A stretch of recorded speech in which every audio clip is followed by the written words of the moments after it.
Okey, dalam video ni kita nak tengok reaction yang kedua bagi carbonyl iaitu reduction. Okey, tapi sebelum tu madam nak betulkan ada tersilap sikit. Sini nama dia OH kalau dia sebagai substituent yang tak ada L. Kalau kita nak namakan functional group hydroxyl baru ada L. Kalau substituent macam ni 3 hydroxy tak ada L. Silap pula terbalik dalam video sebelum ni. Okay, lagi satu kat sini lupa nak letak position of C double bond O. Dia pada carbon kedua, so sepatutnya for pentene 2 on. Okay, itu je pembetulan. Okay, kita proceed dekat objektif video ini nak tengok reduction of alcohol. Okay, reducing agent yang kita boleh pakai lithium aluminium hydride. Lithium aluminium hydride ataupun LiA untuk singkatan, followed by hydrolysis H3O+, okay, ataupun NABIHA sodium borohydrate in methanol, okay, ataupun hydrogen dengan PT catalyst ataupun hydrogen dengan palladium metal sebagai catalyst ataupun hydrogen dengan nikel.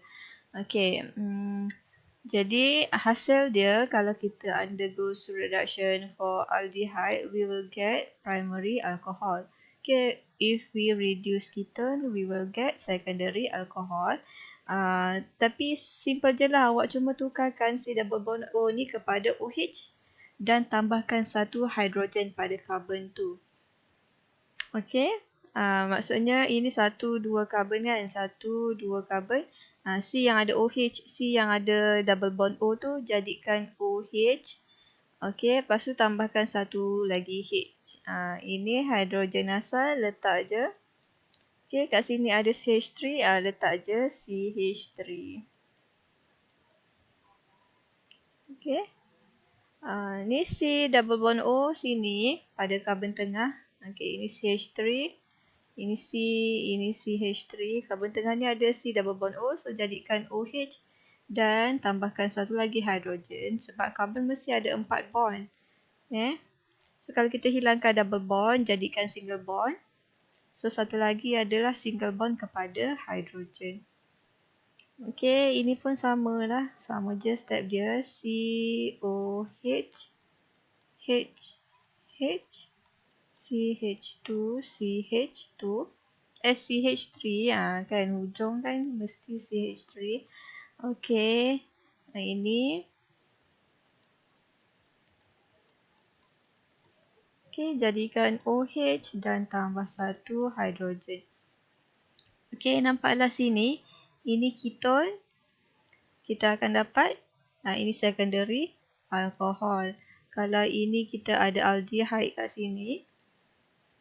Ini primary alcohol. Okay, ini reaction yang ketiga iaitu condensation with ammonia derivative. Okay, kita baca sini, a condensation reaction is a chemical reaction which two molecules combine to form a larger molecule with the elimination of smaller molecules such as water. Okay, kita akan ada combine ni dan ni combine jadi satu molekul dan ada eliminate molekul kecil, selalunya air. Okay, seginilah. Ini carbonyl, ini amonia.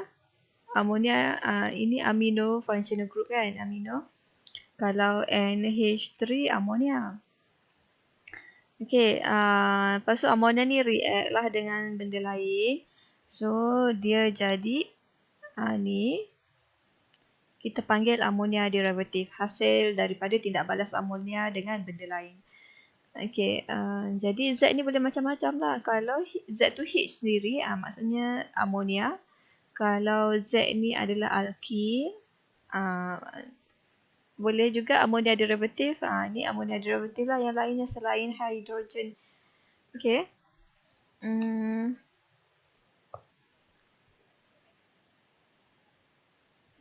Okay, tengok sini dia listkan. Z tu kalau dia adalah hidrogen, dia amonia. Produk dia ni, imine. Jadi functional group ni, ini functional group namanya ini, tapi tak adalah dalam list yang kita belajar banyak-banyak tu kan, tak ada jumpa lagi kan. Jadi Z kalau dia adalah R, alkene, mungkin CH3, mungkin CH2, CH3, tapi kalau dia alkene, dia dalam kategori primary amine. Nanti kita jumpa dalam tajuk amine. Okey, ini produk dia, ada R kat sini.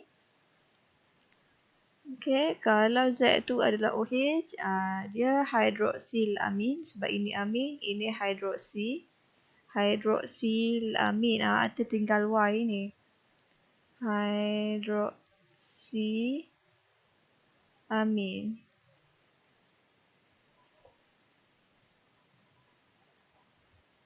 Okey, produk dia sini ada OH, ikut Z tu apalah. Produk dia sentiasa ini imine. Lepas tu ada OH. Tapi kalau ada OH, dia jadi ozone. Tapi itu tak penting lah sebenarnya. Tak pernah lagi ditanya apa nama produk dia. Okay. Kalau kalau Z itu juga NH2, dia jadi NH2, NH2. Dia punya kalau general, kalau molecular formula dia N2H4. Ini hydrazine lah, nama dia hydrazine. Selalunya digunakan sebagai fuel untuk roket, bahan bakar bagi roket macam kereta guna petroleum RON 9597 tu kan. Tak adalah roket pakai RON juga. Okay, so sini biasanya kat situ lah NH2. Ada lagi last sekali, sebenarnya ada satu lagi, tapi ini phenylhydrazine. Okay, kalau sini adalah H, macam hydrazine ke atas. NH2, NH2, ini NH2, ini NH2 hydrazine. Tapi H ni diganti dengan phenyl, so phenylhydrazine. So kat sini, itulah. Apa Z dia sini lah.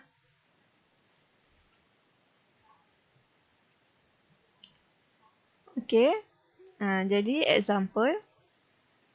Okay, ingat sini carbonyl react dengan ammonia derivative. Sini C double bond to N. Ini ikut apa yang kat sini. 1, 2 sini sama dengan 1, 2 kat sini. Lepas tu sini Z dia.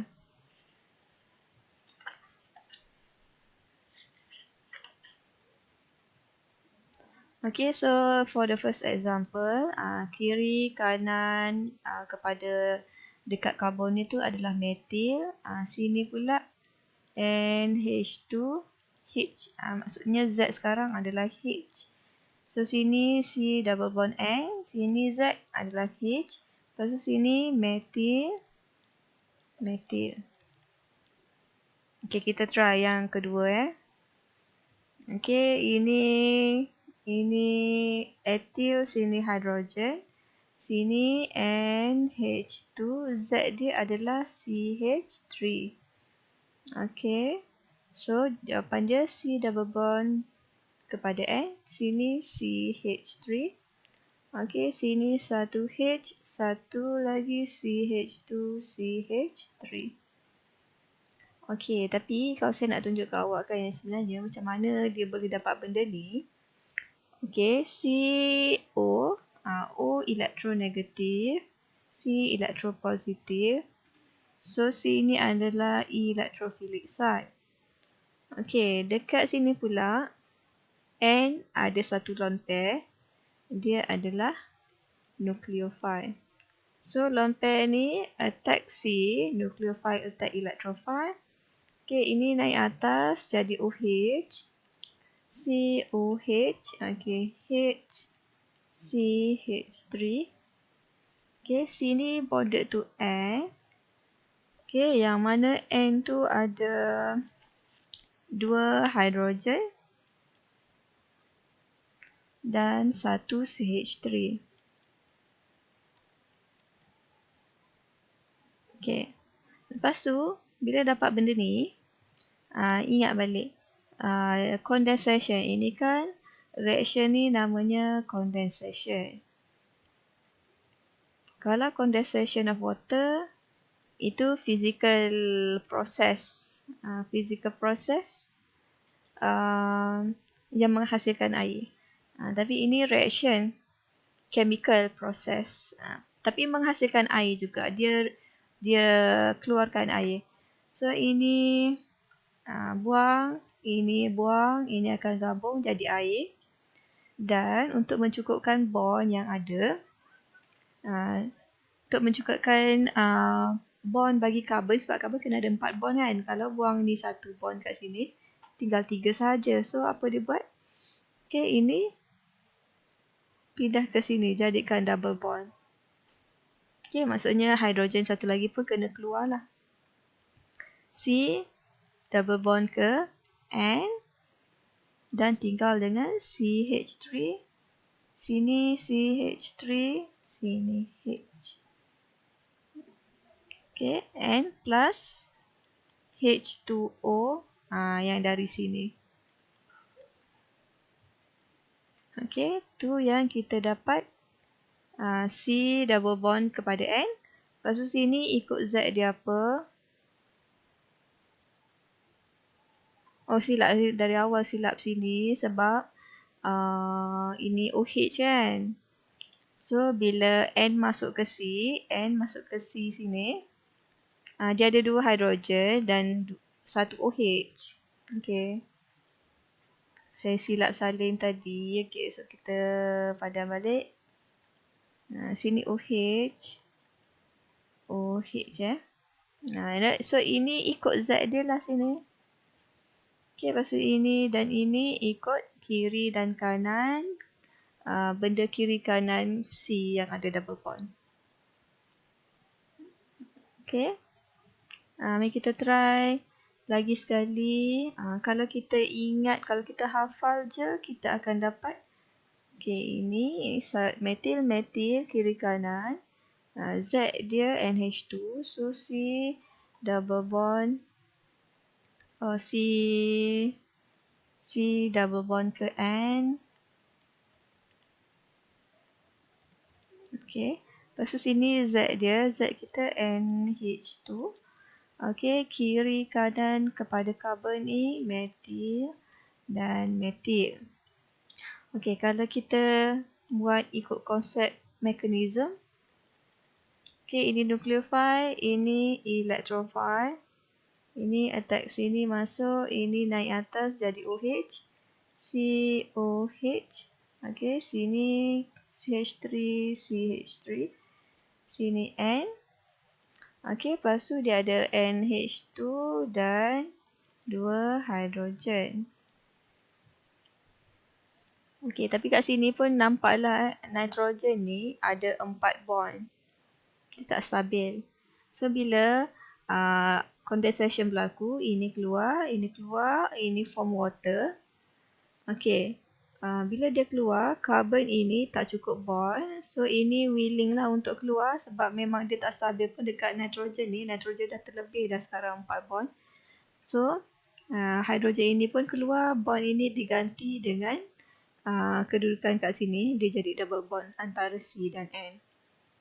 So, C dengan N ada double bond. Ini CH3. Sini CH3. Okay, dekat nitrogen tinggal dengan NH2. Okay, so ikutlah mana yang sesuai. Awak nak hafal aja ke atau awak nak ingat konsep nucleophile attack electrophile lepas tu buangkan air dia.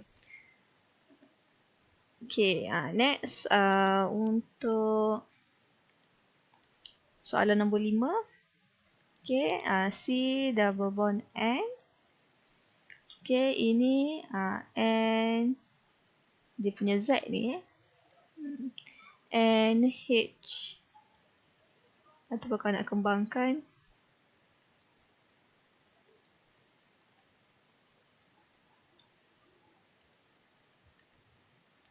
NH. Sini phenyl. Okay, C. Ada CH2, CH3. Ada satu hidrogen. So, CH2, CH3 dan satu hidrogen. Okay. Ada lagi. Ini Ini yang tak ada dalam list tadi. Dia tadi ada phenylhydrazine, yang ni 2,4-dinitrophenylhydrazine, yang mana kita selalu tulis 2,4-DNPH. Okay, so ini Z dia, besar sikit Z dia. Okay, C double bond to N, H, salin dia balik. Hati-hati, jangan tersalah salin. Tak muat sini, NO2 juga sini.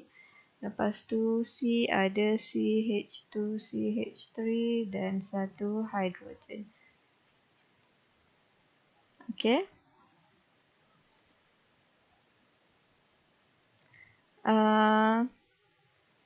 Okay, reaction of 2,4-DNPH is used as an identification test for the presence of carbonyl group in a compound.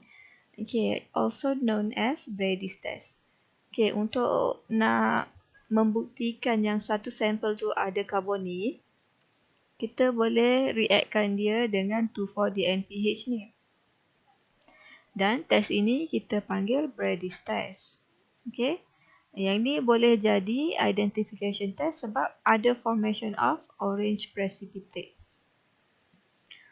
Yang ni dia ada warna. Warna dia orange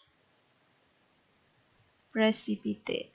So bila kita ambil sampel tu, kita tambahkan dengan 2,4-DNPH, kita nampak orange precipitate terhasil. So kita tahu dalam sampel tu ada karbonil. Tahu ada karbonil je, tak tahu ada aldehyde ke keton ke, tak tahu. Itu kita kena guna reaction lain. Ada test lain pula. Okay, so far setakat ni Brady's test hanya detect karbonil. Okay, kita sambung dengan reaction yang keempat, oxidation. Carbonyl boleh undergo oxidation. Okay, oxidation of the aldehyde. Okay, aldehyde are easily oxidized to carboxylic acid by strong oxidizing agent. Okay, kena guna strong oxidizing agent. Okay, ini ataupun ini. Okay, aldehyde ini akan dapat carboxylic acid. So, CH3CH, C double bond O, OH.